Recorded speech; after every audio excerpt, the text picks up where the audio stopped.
Соседний Китай стремительно развивается. На фоне подъема экономики военная мощь китайского государства заметно выросла по сравнению с прошлым веком.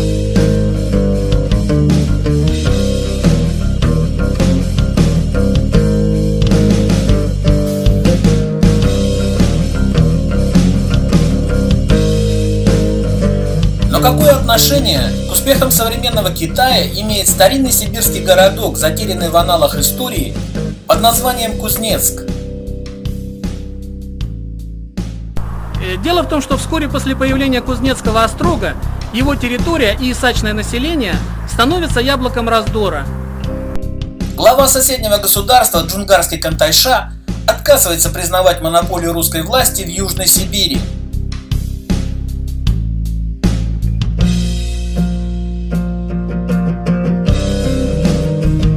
После разгрома Джунгарии Китаем в середине 18 века китайцы отнюдь не спешат дезавуировать прежние джунгарские претензии на территорию Кемеровской области и соседние территории Южной Сибири. Конфуций знает, что творится на уме у наших южных соседей. Кузнецкая крепость – наглядное свидетельство реакции России на воинственное поведение Китая и его территориальные претензии в 18 начале 19 века. Почти 200 лет военная опасность – самая насущная проблема для жителей Кузнецка.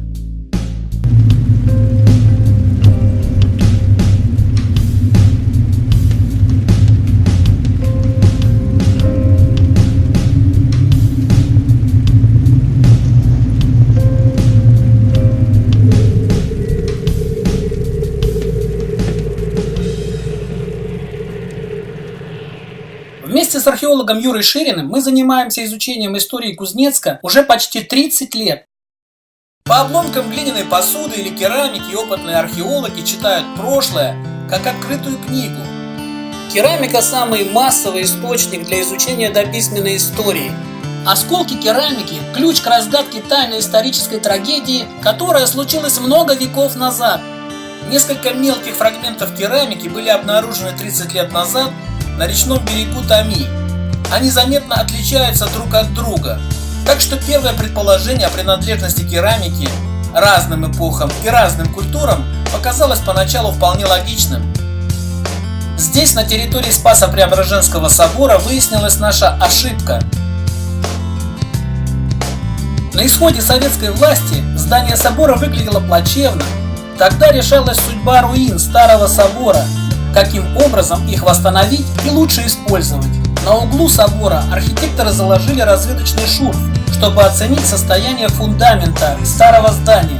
Под слоем позднего мусора мы обнаружили следы жилого объекта Кузнецкого острога 17 века. По большому счету, находка следов Кузнецкого острога – научная и культурная сенсация. Юра рассказывает, что обломки двух глиняных сосудов разного типа лежали внутри жилого объекта на деревянном полу. На полу этой постройки мы обнаружили очень интересную ситуацию. Вместе залегали на поверхности пола развал русского гончарного горшка и вот этот лепной сосуд с очень характерным узором из протащенной гребенки. Находка под стенами собора показала, что население Кузнецкого острога использовало оба типа керамики одновременно в 17 веке. Русские первопроходцы, очевидно, брали в жены местных красавиц, которые принесли с собой в дом свою посуду. Весной мы отправились на место находки керамики, которая смутила нас 30 лет назад. Наш путь лежит мимо старинной кузнецкой деревни Бедаревы, основанной почти 400 лет назад. Известно, что деревню основал атаман кузнецких казаков Иван Бедарь, черкас по происхождению.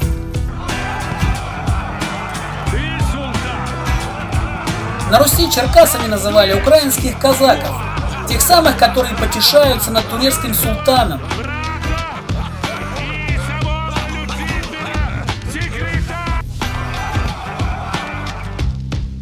Заброшенная дорога привела на край речного обрыва, выше по течению Ильинского моста. Юра показывает, где находились хозяйственные постройки внутри русской сельской усадьбы 17 века. Здесь повсюду под дерном слой жирного пепла. Обломки русской гончарной посуды встречаются на поверхности земли прямо под ногами или торчат из стенок обрыва. Юра показывает, где находился жилой дом, полностью уничтоженный сильным пожаром. Ручная мельница когда-то работала внутри дома. Каменные жернова потрескались от сильного огня. Мелкие крошки обожженной глины под моими ногами. Следы глинобитной печи архаичного русского типа. Из развалин печи я извлек целый глиняный горшок с остатками растительной пищи на дне, вероятно каши. Забытый горшок в печи, следы пожара, брошенное хозяйство наводят на мысли о неожиданной беде, которая случилась здесь. Мне захотелось узнать подробнее о том, что же случилось на этом месте больше 300 лет назад. В начале лета мы вновь посетили эти места, где в 1988 году состоялись археологические раскопки. Юра рассказывает, что на склоне речного берега были обнаружены многочисленные наконечники стрел и свинцовые пули. Это некоторые из этих наконечников, они разной степени сохранности, в зависимости от того, в какой грунт они попали. Глиняные грузила лежали в земле в рядном порядке, что позволяет предположить наличие ограды, на которой сушились рыболовные сети. Хозяин усадьбы, скорее всего, укрылся за деревянной оградой, откуда вел прицельный огонь из кремневого мушкета. Во всяком случае, об этом говорят находки свинцовых пуль.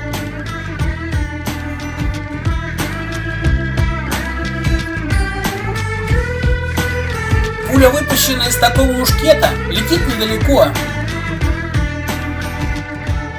Во всяком случае, царь Алексей Михайлович не рекомендует своим солдатам палить с дистанции более 10 метров. Зато при попадании в цель она рвет внутренние органы, ломает кости и заносит заражение в кровь. Археологические находки показывают, что на берегу Томи были обнаружены следы сгоревшей русской деревни, уничтоженной кочевниками примерно в середине 17 века. Подробности трагедии остались тайной, пока я не обратился к письменным источникам и специальным научным трудам. Интересно, что изображение деревни под названием Шабалино полностью совпадает с положением археологического объекта. В свою очередь, в одной из научных монографий встречается информация об уничтожении деревни под названием Шабалино сибирскими кочевниками, известными под именами Телеуты или Белые калмыки. В 17 веке телеуты кочуют на берегах реки Обь между современными городами Новосибирск и Бийск. Главная ставка телеутских князцов находилась в устье Чумыша на Кокуйском озере. В середине 17 века часть белых калмыков выезжает на царское имя и селится здесь, на берегах речки Чесноковки, в 3 верстах от Кузнецкого острога. Выездом назывался добровольный переход кочевников в подданство московского царя. Недовольные потерей налогоплательщиков и военной силы, телеутские князьки пытаются силой заставить кузнечан отказаться от политики экспансии в Южной Сибири. Они атакуют Кузнецк и окрестные русские деревни, жгут урожай, грабят и убивают русских и исачных людей. 3 июня 1673 года кочевники нанесли очередной удар по русским деревням, расположенным на левом берегу Томи. Судя по эпицентру боя, неприятели, скорее всего, подобрались к крайней усадьбе деревни Шабалино скрытно, по дну глубокого лога. Нападение оказалось неожиданным, о чем говорит горшок, забытый в печи. В результате неожиданной атаки кочевников русская жилая изба вспыхивает как факел и сгорает дотла. В огне пожара заживо сгорели 9 членов семьи кузнецкого казака Ивана Тихонова, владелец крупного креста, обнаруженного мною на поле боя, взрослый человек, убитый в сражении. Маленький крестик рассказывает о гибели ребенка. Пешие и конные казаки, а также стрельцы на Руси в 17 веке относились к социальной группе служилых людей по прибору.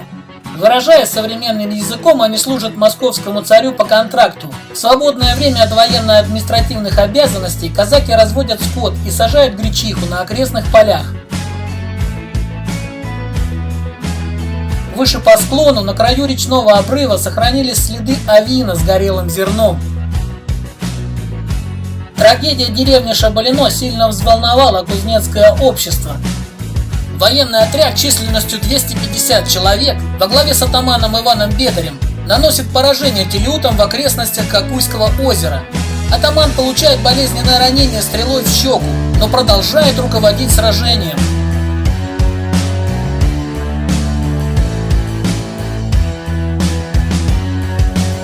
Находка обломков керамики привела к разгадке тайны гибели одного из первых очагов русского земледелия в окрестностях Кузнецкого острога. С тех пор кузнечане и телеуты давно помирились и мирно живут по соседству. По иронии судьбы, за рекой напротив сгоревшей русской деревни до сих пор живут потомки выезжих телеутов. В середине 17 века ваши предки вот здесь поселились, а до этого они жили на Оби. Память о белых калмыках сохраняется на карте Новокузнецка в названии горы Калмацкой над бывшим КМК. Подобные картины можно было бы наблюдать отсюда, если бы кузнечане не устояли под натиском кочевников. Разгадка тайны забытой трагедии деревни Шабалино напоминает о цене военной удачи. В окрестностях современной деревни Ашмарина летом 1682 года тоже кипел ожесточенный бой. В полном окружении несколько дней и ночей здесь сражался отряд кузнечан, которые пытались остановить армию тувинского князька Матура Тайши. 4 кузнецким казакам враги вырезали живьем из груди сердца. Следы русских деревень, уничтоженных кочевниками, встречаются на берегах Куската, Шарапа, Абы, Тами и Кондамы.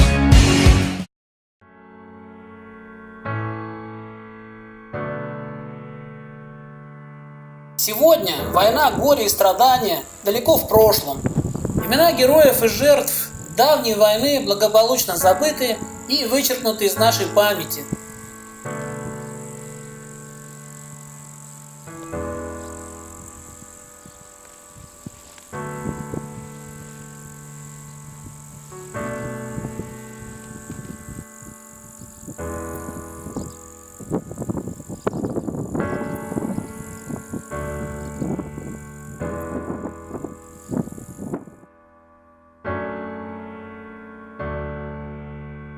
Между прочим, в старинном селе Костенково проживает Михаил Григорьевич Недорезов, прямой потомок кузнецкого казака Степана Недорезова, участника исторической драмы деревни Шабалино.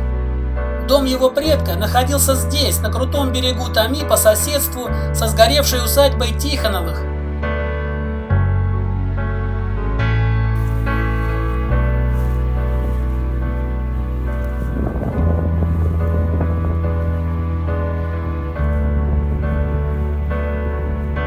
Мне кажется, что кузнечане, живые и павшие в той забытой войне, по праву заслужили благодарную память потомков, которые вряд ли догадываются о цене, заплаченной кузнечанами за свою мирную жизнь на этой сибирской земле.